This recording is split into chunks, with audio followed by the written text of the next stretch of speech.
नमस्कार दोस्तों, एक बार फिर से स्वागत है आपका हमारे चैनल में। और आज हम एक्सप्लेन करने वाले हैं लॉस्ट मूवी को। तो वीडियो को शुरू करते हैं। और अगर वीडियो अच्छा लगे तो वीडियो को लाइक जरूर कीजिएगा और इसी तरह के वीडियोस पाने के लिए आप हमारे चैनल को सब्सक्राइब भी कीजिएगा, ताकि आपको इसी तरह के लेटेस्ट और फ्रेश कंटेंट मिलते रहे। तो फिल्म की शुरुआत होती है एक नक्सली अटैक से, जिसमें कि ढेर सारे लोग मारे गए थे और काफी सारे लोग इंजर्ड भी हो गए थे। जिसके बाद कहानी 7 महीने पहले शिफ्ट होती है, जिसके बाद कोलकाता के एक पुलिस स्टेशन को दिखाया जाता है, जिसमें नमिता नाम की एक लड़की और उसका पति अमन आया हुआ था। दरअसल नमिता अपने भाई ईशान भारती की मिसिंग कंप्लेंट कराने के लिए आई थी, क्योंकि वो कुछ दिनों से गायब है। साथ ही नमिता पुलिस वालों को ये भी बताती है कि ईशान थिएटर आर्टिस्ट है और वो अक्सर इधर उधर जाया करता है। यहाँ पर वो पुलिस वाले नमिता की कंप्लेंट फाइल दर्ज करा लेते हैं, लेकिन यहाँ पर गौर करने वाली बात ये थी कि वो पुलिस वाले नमिता और अमन से ठीक से बात नहीं कर रहे थे। और वो इसलिए क्योंकि नमिता और अमन दलित वर्ग के थे। और जब नमिता रोते हुए बाहर आती है तो विधि साहनी नाम की क्राइम रिपोर्टर नमिता को रोते हुए देखती है। जिसके बाद सीन विधि के स्टूडियो में शिफ्ट होता है, जहाँ पर ये लोग ईशान की मिसिंग होने की बात कर रहे थे। और यहीं पर विधि को मालूम पड़ता है कि ईशान एक थिएटर आर्टिस्ट था, लेकिन अब वो नक्सली बन चुका है। तो यहीं से विधि को ईशान की स्टोरी पर काम करने का मौका मिलता है। यहाँ पर हमें पता चलता है कि विधि के साथ उसके नानू रहते हैं, जो कि एक प्रोफेसर थे, और वो विधि को काफी अच्छी अच्छी बातें भी बताते हैं। जिसके बाद विधि नानू को ईशान की स्टोरी सुनाने लगती है। वो उन्हें बताती है कि ईशान एक थिएटर आर्टिस्ट था, नुक्कड़ नाटक उसके रूम में बसा था। उसकी एक गर्लफ्रेंड भी थी जिसका नाम अंकिता था। दोनों एक दूसरे से बहुत प्यार करते थे और दोनों ही मिडिल क्लास फैमिली से बिलोंग करते हैं। और अंकिता एक एंकर है। और यहाँ हमें पता चलता है कि अंकिता और ईशान शादी करना चाहते हैं, इसलिए वो कहते हैं कि हमें जल्द से जल्द कोर्ट मैरिज कर लेनी चाहिए। जिसके बाद हमें बर्मन नाम के एक मिनिस्टर को दिखाया जाता है और बर्मन ने यहाँ पर अंकिता को बुलाया था। दरअसल बर्मन अंकिता को एक जॉब ऑफर करना चाहता था, इसलिए बर्मन यहाँ पर अंकिता के काम की काफी तारीफ करता है। जिसके बाद जब अंकिता घर होती है तो बर्मन फिर से अंकिता के पास कॉल करता है और उससे कहता है कि उसकी जॉब पक्की हो गई है और अगले दिन से वो ज्वाइन कर सकती है। तो बर्मन और अंकिता की नजदीकियों की वजह से वो ईशान को टाइम नहीं दे पा रही थी और उसकी कॉल को भी पिक नहीं कर रही थी। ये समझ लीजिए कि अंकिता ईशान को इग्नोर करने लगी थी, क्योंकि उसकी एक बहुत बड़ी जॉब लगी थी। और जब अंकिता ऑफिस में थी तो तभी उसके पास बर्मन का कॉल आता है और वो उससे कहता है कि वो अंकिता को एक सरप्राइज देना चाहता है। और वो सरप्राइज कुछ और नहीं बल्कि एक बड़ा सा घर था, जो कि काफी एक्सपेंसिव भी था। लेकिन इन सब के बीच में अब अंकिता और ईशान के रिश्तों में दरार आ जाती है। और एक दिन जब वो एक रेस्टोरेंट में बैठे हुए थे तो यहाँ पर अंकिता उसे बताती है कि उसे एक बहुत ही अच्छी जॉब मिली है और इस जॉब में उसे काफी अच्छा पैसा भी मिलेगा। और बर्मन सर ने उसकी काफी ज्यादा हेल्प भी की है। वो यहाँ पर ईशान को अपने नए घर का एड्रेस भी बताती है और उससे कहती है कि वो कभी भी आ जा सकता है। और जब ईशान अंकिता के नए घर पर जा रहा था तभी रास्ते में उसे 2 लोग मिलते हैं और ये 2 लोग कोई और नहीं बल्कि बर्मन के ही आदमी थे। और ये दोनों ईशान को अंकिता के खिलाफ भड़काने लगते हैं। वो उससे कहते हैं कि जब एक बार कामयाबी हाथ लग जाती है तो लड़की अपने प्यार को भूल ही जाती है और आखिर में उसे कोई और मिल ही जाता है। और इन दोनों का सीधा इशारा बर्मन की ओर था। जिसके बाद ईशान जब अंकिता के घर पर पहुंचता है तो ईशान यहाँ पर देखता है कि अंकिता का घर बहुत ही बड़ा है और काफी एक्सपेंसिव भी है। यहाँ पर वो अंकिता से ठीक ढंग से बात नहीं कर रहा था। वो उससे कहता है कि उसे मालूम है कि उसे ये घर कैसे मिला है। तो यहाँ पर ईशान का सीधा निशाना बर्मन की ओर था और अंकिता भी पूरी तरह से समझ गई थी। इसके बाद उन दोनों के बीच में झगड़ा हो जाता है और ईशान यहाँ से चला जाता है। अब अंकिता के घर के बाहर ही हम बर्मन के लड़कों को देख पाते हैं और ये सीन यहीं पर कट होता है। अब जब विधि स्टूडियो पहुंचती है तो यहाँ पर न्यूज एडिटर के द्वारा उसे पता चलता है कि अब उसका काम सिर्फ एक ही है और वो काम ये है कि वो ईशान के ऊपर एक स्टोरी तैयार करे। जिसके बाद विधि स्टोरी कवर अप करने में लग जाती है और सबसे पहले वो ईशान के घर पर पहुंचती है, जहाँ पर उसकी बहन नमिता और उसकी माँ भी मौजूद थी। और यहाँ विधि को मालूम पड़ता है कि ईशान के घर वालों को पुलिस वाले काफी ज्यादा टॉर्चर कर रहे हैं, क्योंकि पुलिस वालों को ऐसा लग रहा है कि ईशान एक नक्सली बन चुका है। यहाँ तक तो ठीक था, लेकिन नमिता के ससुराल वालों को भी पुलिस वाले काफी परेशान कर रहे थे और उनसे काफी ज्यादा पूछताछ भी कर रहे थे। यहाँ पर नमिता विधि को बताती है कि पुलिस वाले इस घर में पूछताछ करते हैं, उसे कोई टेंशन नहीं, लेकिन जब वो ससुराल में पूछताछ करते हैं तो वहाँ बहुत प्रॉब्लम होती है, क्योंकि ससुराल में उसे बहुत कुछ सुनना पड़ता है और उसका पति अमन भी उसका साथ नहीं देता है। वो हमेशा मुझे कंट्रोल करता रहता है। जिसके बाद विधि के स्टूडियो के सीन को दिखाया जाता है, जहाँ पर विधि के पास एक कॉल आता है और वो कॉल किसी और का नहीं बल्कि उसके बॉयफ्रेंड जीत का होता है। और जीत यहाँ पर विधि को सरप्राइज देने के लिए कोलकाता आ चुका था। तब वो रात में साथ में डिनर करने का प्लान बनाते हैं, जिसके बाद विधि थिएटर में पहुंच जाती है जहाँ पर कि ईशान नुक्कड़ नाटक करता था। यहाँ पर उसके कुछ दोस्तों के द्वारा विधि को मालूम पड़ता है कि पुलिस वाले इन्हें भी खूब परेशान करते हैं, इसलिए कई सारे लोगों ने तो यहाँ से काम भी छोड़ दिया है। जिसके बाद विधि ईशान के एक ऐसे दोस्त से मिलती है जो कि ईशान के बारे में सब कुछ जानता था। यहाँ पर वो सबसे पहले अंकिता के बारे में पूछती है, तो वो अंकिता का एक नया एड्रेस बताते हुए उससे कहता है कि अंकिता उसे सब कुछ बता देगी। अब अगले सीन में विधि के नानू को दिखाया जाता है और जब वो खिड़की के बाहर देखते हैं तो बाहर हम बर्मन के उन दोनों लड़कों को देख पाते हैं जो कि विधि के घर की तस्वीरें ले रहे थे और नानू ने भी उन दोनों को देख लिया था। और जब विधि अपने घर आती है तो नानू उससे पूछते हैं कि तुम्हें कोई परेशान तो नहीं करता है या फिर कोई पीछा करता हो या फिर कोई धमकी देता हो, जिस पर कि विधि उनसे कहती है कि उसे कोई भी परेशान नहीं करता है और ना ही उसे धमकी मिलती है। हालांकि विधि समझ चुकी थी कि उसके पीछे कौन लोग हैं। जिसके बाद विधि नमिता के पति अमन से मिलने के लिए जाती है जिनकी एक शॉप थी मार्केट में। तो अमन की शॉप तक पहुंचने के लिए वो यहाँ पर एक शॉप ओनर से अमन की शॉप का रास्ता पूछती है,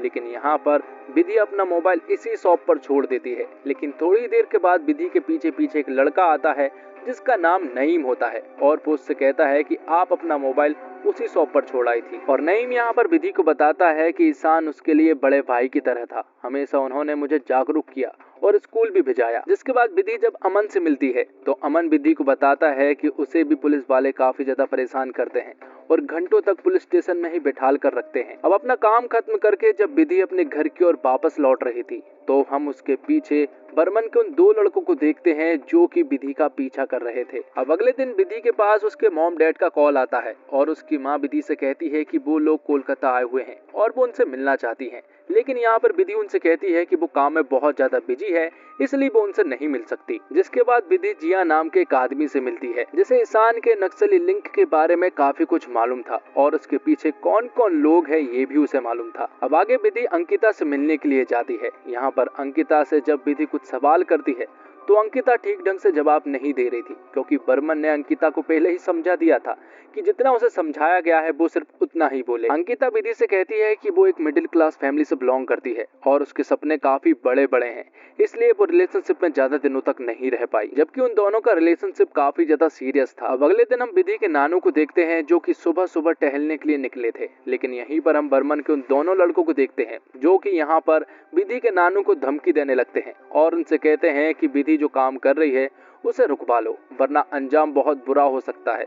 लेकिन यहाँ पर विधि के नानू उनसे नहीं डटने वाले थे। जिसके अगले सीन में हमें जिया को दिखाया जाता है जो कि विधि से कहता है कि उसे एक ऐसे आदमी के बारे में मालूम चला है जो कि भीष्म राणा को अच्छे से जानता है। दरअसल भीष्म राणा उन नक्सलियों का हेड होता है। तब विधि यहाँ पर भीष्म राणा के राइट हैंड से मिलने के लिए जाती है, जहाँ पर कि वो आदमी विधि से कहता है कि भीष्म राणा मीडिया वालों से बात नहीं करता है, जबकि विधि उससे कहती है कि उससे बात करना बहुत ज्यादा जरूरी है, लेकिन वो यहाँ पर मना कर देता है, जिससे कि विधि को यहाँ से जाना ही पड़ता है। अब अगले सीन में हम जीत और विधि को बात करते हुए देखते हैं। यहाँ पर जीत विधि से कहता है कि इस केस में बड़े बड़े लोग शामिल हैं और एमएलए और बर्मन भी इस केस में शामिल है, इसलिए तुम्हें इस केस से दूर हो जाना चाहिए वरना तुम्हें कुछ नुकसान भी हो सकता है। तब विधि को गुस्सा आ जाता है और वो जीत से कहती है कि हर रोज कई सारे लोग गायब होते हैं और सिर्फ कोलकाता में ही कम से कम 500 से 600 लोग हर रोज गायब होते हैं। इतना बोलकर विधि जीत को यहाँ से जाने के लिए कहती है और फिर अगले सीन में हम विधि को देखते हैं जिसे उसके पिता ने एक नई कार गिफ्ट दी थी,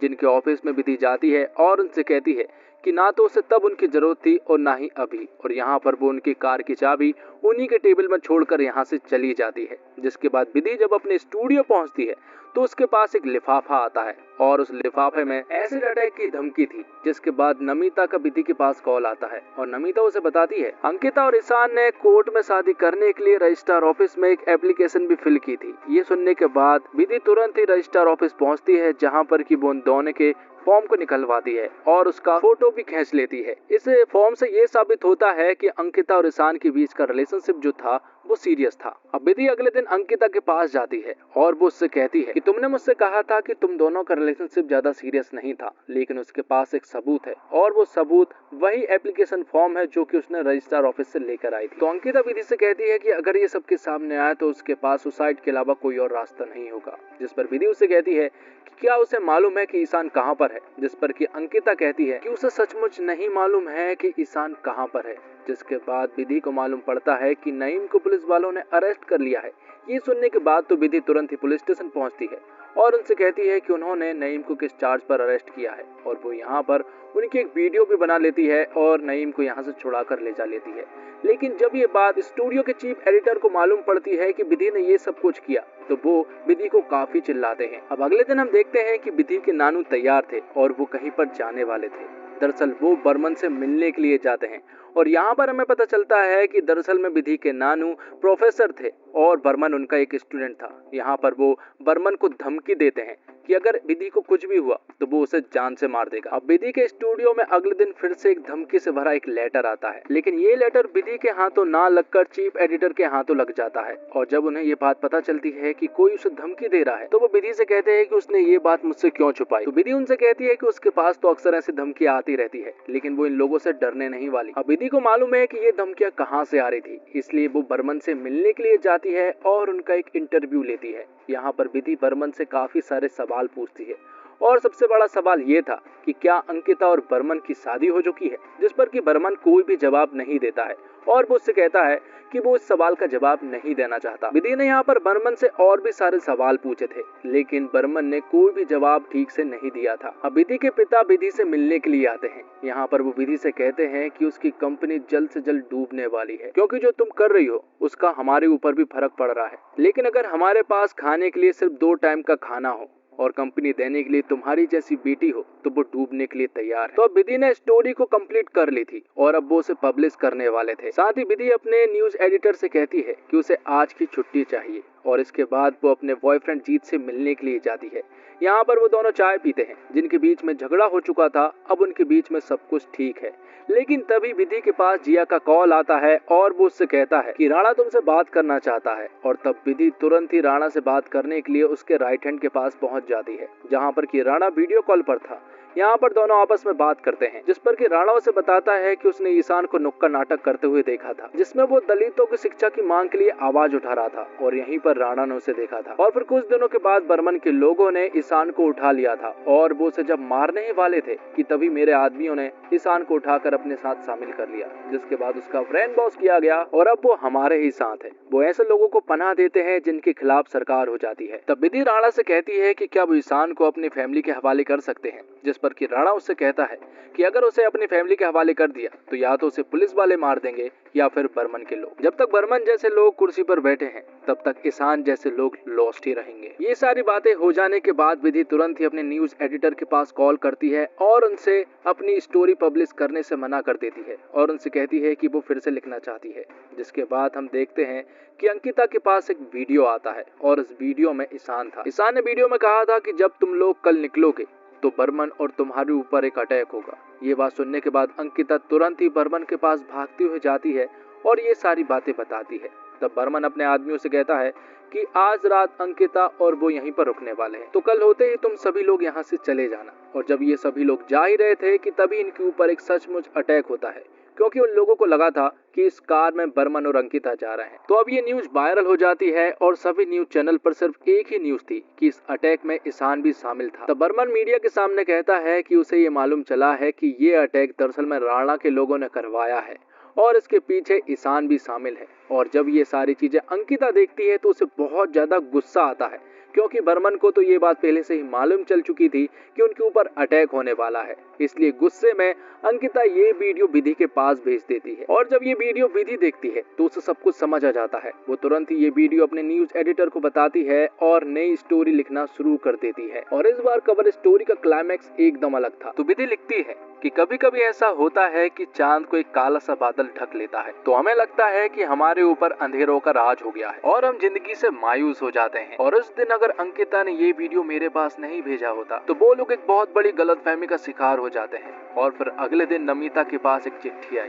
ईशान की, जिसमें उसने खुद लिखा था कि वो राणा के चंगुल से भाग गया है। ना वो बदले की भावना का शिकार हुआ और ना ही प्रोपोगेंडा का, और ना ही उसके अंदर अंकिता के प्रति कोई गुस्सा था, क्योंकि वो समझ गया था कि हर एक पॉलिटिशियन, हर एक रेवल्स सिर्फ अपने लिए काम करता है, उन्हें आम आदमी की जिंदगी की कोई परवाह नहीं। और उसने ये भी लिखा था कि एक दिन वो घर जरूर लौट कर आएगा। आखिर में विधि ईशान के फैमिली वालों से मिलती है और उन्हें बताती है कि ईशान को इंसाफ मिल गया है और एक दिन वो जरूर लौट कर आएगा। तो दोस्तों, 130 करोड़ से भी ज्यादा आबादी वाले देश भारत में हर रोज 174 बच्चे गायब हो जाते हैं, यानी कि हर 8 मिनट में एक बच्चा लापता होता जा रहा है।